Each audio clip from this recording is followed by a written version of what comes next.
Hey YouTube, and welcome to the very first pedal review here on my channel. I've got one of the most common but seemingly most interesting pedals that a lot of starters into the effects world are looking at getting because of its cheap price and its multitude of different voices that it can produce. But it is a very useful pedal nonetheless, and there's some pretty cool things you can do with this pedal. And the pedal, of course, is the Digitech Bass Synth Wah. Now this pedal, to do the standard review, it's metal, it's got a power jack, it's got an in, and it's got 2 outs. It's got 4 knobs for control, 7 voices, you've got a sensitivity, a control, and a range, and it's got a little button you push to turn it on and off. So now that we've gone over all the basic boring bullshit that you get from every other reviewer, let's get into what the pedal actually does and how to create good sounds with this pedal if you're a beginner or even a veteran with effects that just can't seem to dial this thing in right. Okay, now since we know there's a button and the inputs and everything, we're going to talk about sounds. Now,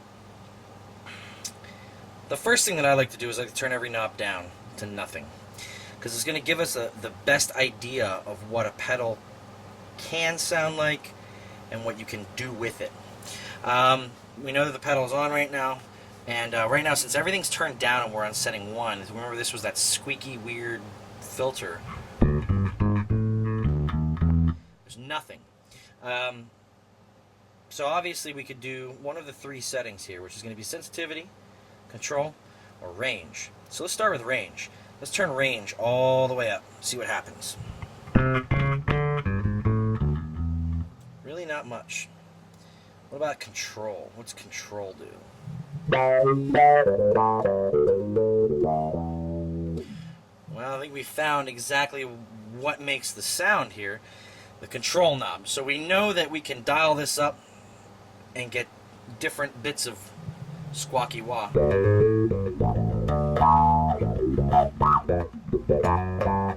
Alright, so if control dials in the sound of the voice, then range has to control, well, the range of the voice. So let's turn this up to halfway. Let's go all the way.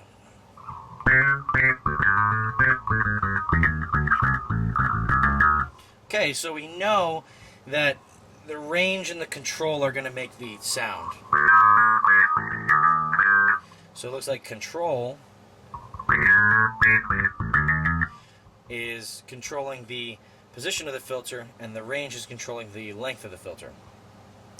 Now sensitivity must mean how sensitive is the pedal to input.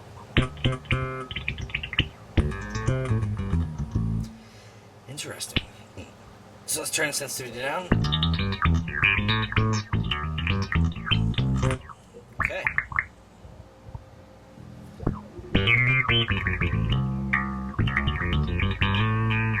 Very good. So now we've got a usable filter.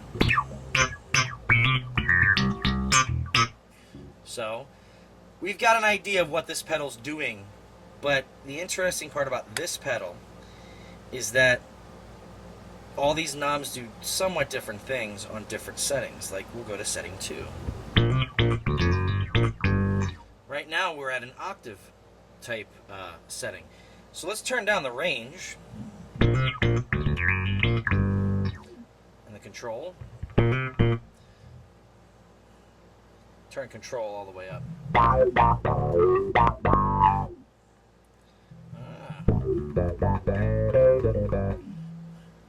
It's got a little bit of a wah in there. Okay.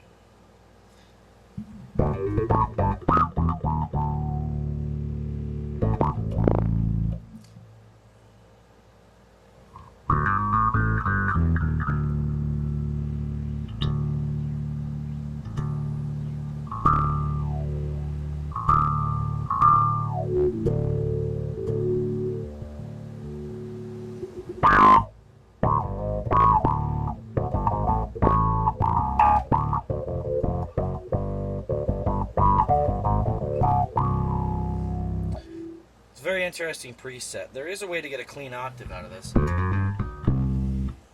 if I remember.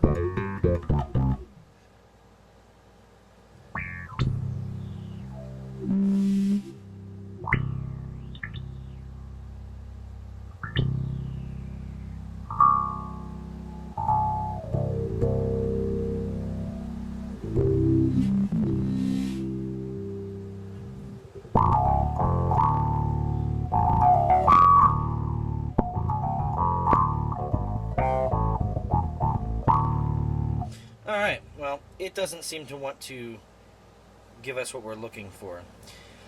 So we'll go to setting 3, and setting 3 is that filter sweep I was telling you about, and you can get an idea as sensitivity goes up.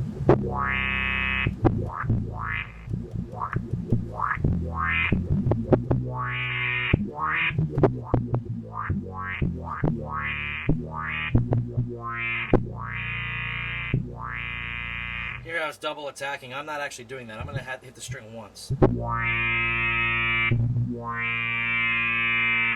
Sensitivity up, it makes it go nuts. However,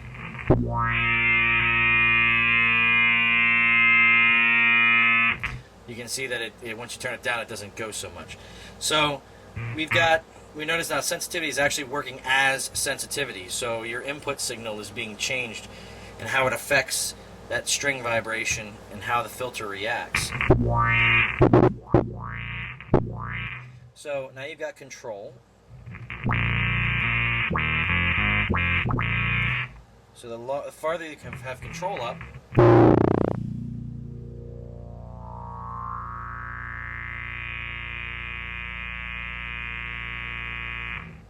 the further the sweep, which must mean that range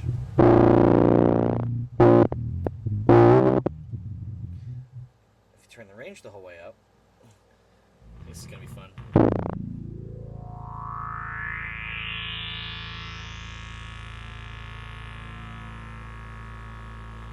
So you can play around with your settings here, but on setting 3, I always have the sensitivity down. And I give control and range their own settings depending on the sound. Some of you may have heard the new single released by Muse. And I was doing some investigating before, and I found out that it's just impossible, unless you're Superman, to play this song on a bass with a pedal. And we found out later on that it was, in fact, a guitarra and an actual synth. But you can get close with this pedal. This is the setting right here. Somewhere, control around 1230, range around 130. And if you just play lightly but fast and clean, then you can get them. So you can get close.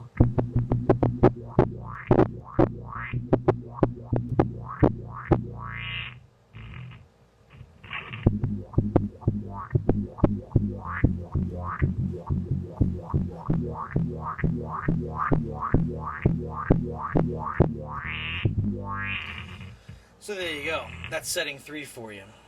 Setting 4, let's leave everything the same way.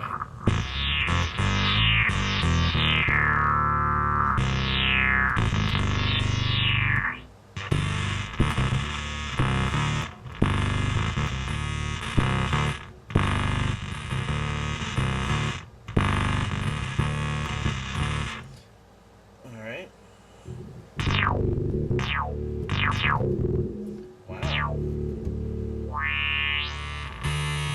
Wow. The range knob works in reverse.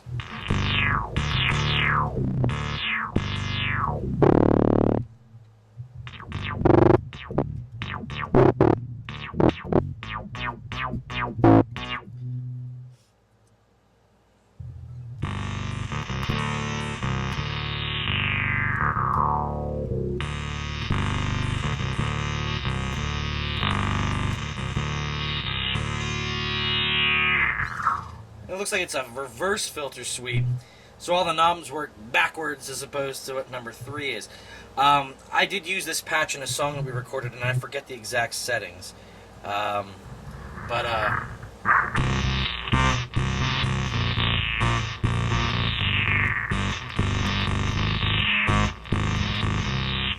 It was a lot more staccato than that.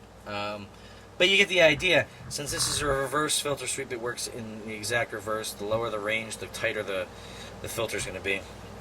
Now, on the pedal, it says setting 5 is filter 1. Okay, so we're going to go to setting 5. We're on filter 1.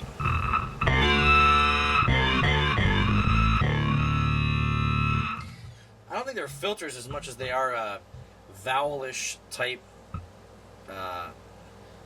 I don't want to say Android-like sounds, but I mean they sound like computer vowel sounds.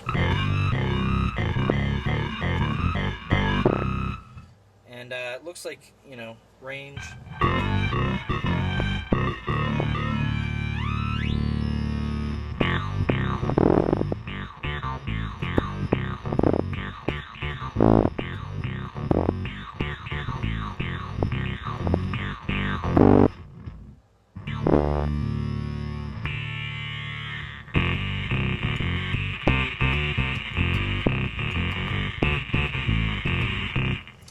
Pretty interesting sound. I never found this or this one any use at all, unless you're playing. I don't even know what you'd have to play to use this sound, but I mean there are ways to manipulate it.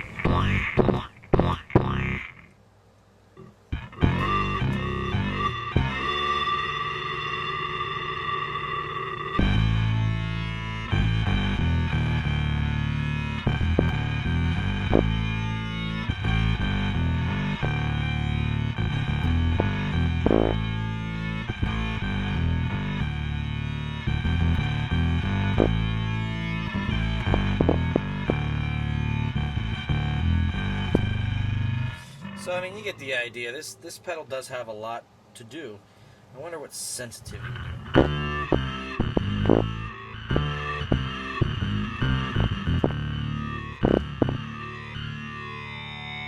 Right now, sensitivity is still working as sensitivity.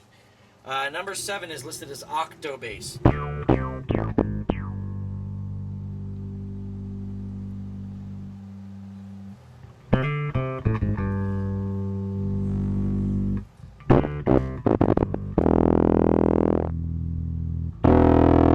Okay, on this patch, control adds octave, the amount of octave in there. So all the way up is going to be sub-octave, all the way up, and regular note all the way up. Range adds a weird little something to it. Like almost like a synth to it. So if you want to use this as an octave pedal, there you go. There's your setting for the octave.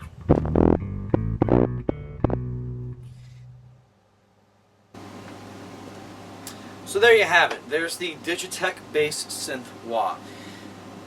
Pros and cons. The pros. This pedal makes some really, really good sounds. Very usable sounds. And anybody out there that's an amateur that's thinking of dabbling in some pedals, you can get some really nice synthy tones out of this pedal. It does exactly what it says it's supposed to do. It's got wahs, it's got synth, and it's designed for bass. You can also buy this pedal and use it as, say, your octave pedal. If you didn't want to look around on eBay and wait and find an OC2, or you just wanted to need something quick and clean, there you go. Cons. There's no way to save presets. So if you find a good preset, if you have settings, you can do one of two things. Number one, you can go down and write them down on a piece of paper, and hopefully everything's saved. Or you do what I do, and you take pictures of your settings so that you remember them. So in case you need it, you can, hey, that's it, and turn your knobs. Price point, from what I remember, 2 years or 3 years ago when I bought this pedal, it was like 69 bucks. And Digitech, according to what research I've done, is still making the pedal. So if you're looking for a little synth, a little funk, a little wah, and maybe an octave pedal, on the cheap, just something to get you by until you can acquire the pedals you want, this pedal is a very, very good pedal and will probably last you a long time. One thing I did want to note, on this pedal, there are 2 outputs. See? See them right here? There's 2. Now, Digitech seems to have this on a lot of their pedals. They do it in the whammy and everything else. And they have it listed here. See if I can get this without it going out of focus. Okay, out number 2, effect. Out number 1, normal, dry. So you think, oh, I'm going to put it in the effect side because I want the effect to be heard. It's only when the pedal's on does the sound pass through. So remember, put it on normal and dry, and that way you get your dry sound through the pedal, and then when you click it on, you then have your effect on there. Until next time, YouTube, thanks for watching and have a great day.